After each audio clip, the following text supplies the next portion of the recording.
उम्मीद है कि आप सभी विद्यार्थी अच्छे होंगे और आप अपने फाइनल बोर्ड परीक्षा 2026 की बेहतरीन तरीके से तैयारी कर रहे होंगे। तो आज के इस क्लास में हम लोग पढ़ने वाले हैं क्लास 10th बिहार बोर्ड परीक्षा 2026 के लिए साइंस यानी विज्ञान का 30 महत्वपूर्ण ऑब्जेक्टिव क्वेश्चन पढ़ेंगे, जो कि 2026 के पेपर में यह सभी प्रश्नों में से बहुत सारा प्रश्न लड़ेगा। यह हमारा गारंटी है, क्योंकि इन टाइप के बहुत सारा प्रश्न आपके फाइनल बोर्ड परीक्षाओं में कई बार पूछा जा चुका है। तो आज का क्लास बिना स्किप किए हुए यह 30 ऑब्जेक्टिव क्वेश्चन को जरूर कर लीजिएगा, ताकि आपके फाइनल बोर्ड परीक्षा 2026 में अगर इन प्रश्नों में से क्वेश्चन आएगा तो आपसे 100% बनेगा। तो यह सभी क्वेश्चन आपके पेपर में कई बार पूछा जा चुका है, तो जरूर यह सभी क्वेश्चन को कर लीजिएगा।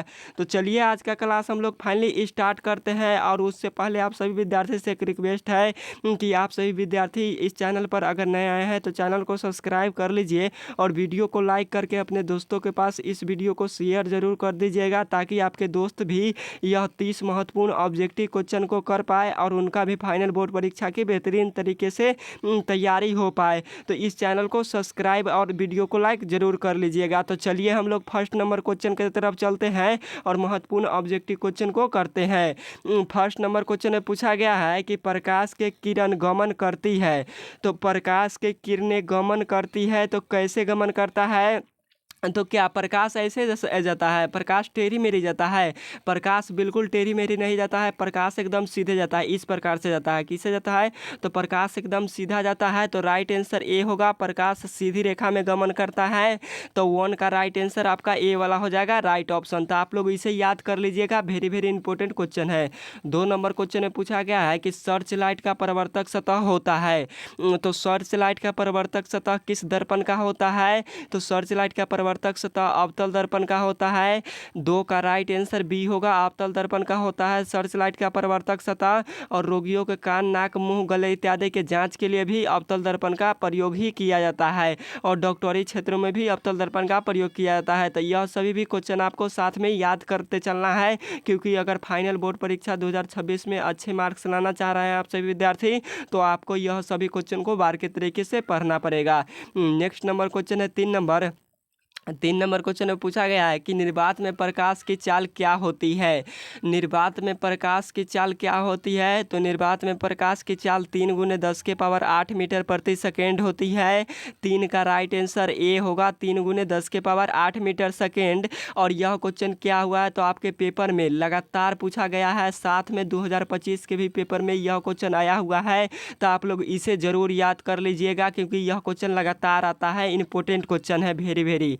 नेक्स्ट नंबर क्वेश्चन है अगला नंबर 4 नंबर क्वेश्चन में पूछा है कि अम्लीय वर्षा का पीएच मान होता है।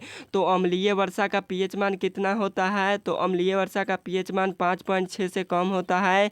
4 का राइट आंसर बी होगा, 5.6 से कम।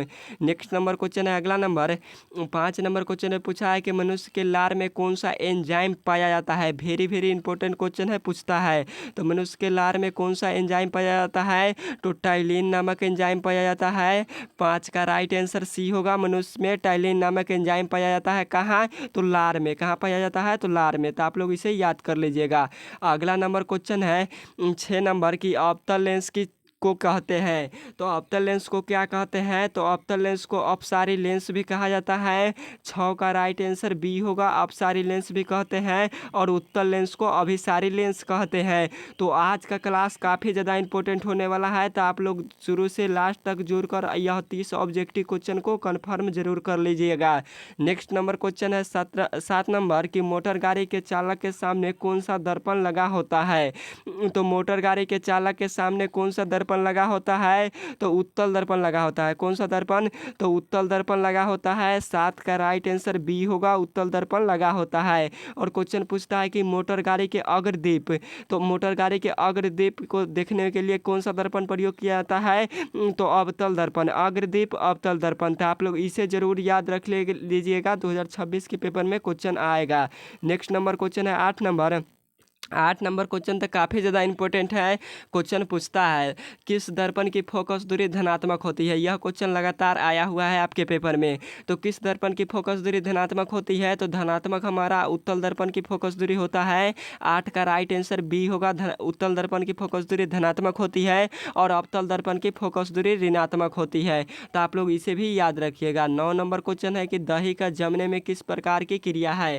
तो दही का जमने, यहाँ पे टाइपिंग मिस्टेक है, तो दही का जमना किस प्रकार की क्रिया है, तो किण्वन का क्रिया है। 9 का राइट आंसर सी होगा, किण्वन का क्रिया है। आप लोग इसे 100% क्वेश्चन को याद कर लीजिएगा। यह क्वेश्चन को, यह 30 महत्वपूर्ण ऑब्जेक्टिव क्वेश्चन है, तो आप लोग इसे जरूर याद कर लीजिएगा। अगला नंबर क्वेश्चन है 10 नंबर कि मनुष्य का वृक्क संबंधित है। यहाँ पे करेक्ट लिखा गया है, गलत है, जो कि टाइपिंग मिस्टेक है। आपसे क्वेश्चन पूछता है कि मनुष्य का वृक्क संबंधित है, तो मनुष्य का वृक्क संबंधित है उत्सर्जन से। किससे है, तो उत्सर्जन से है। 10 का राइट आंसर बी होगा, उत्सर्जन से संबंधित है। और वृक्क के संरचनात्मक एवं क्रियात्मक इकाई को क्या बोला जाता है, तो न्यूरॉन कहा जाता है। तो आप लोग उसे भी याद कर लीजिएगा। अगला नंबर क्वेश्चन है 11 नंबर। 11 नंबर क्वेश्चन ने पूछा है कि विभवांतर मापने वाले यंत्र को क्या कहते हैं। तो विभवांतर मापने वाले यंत्र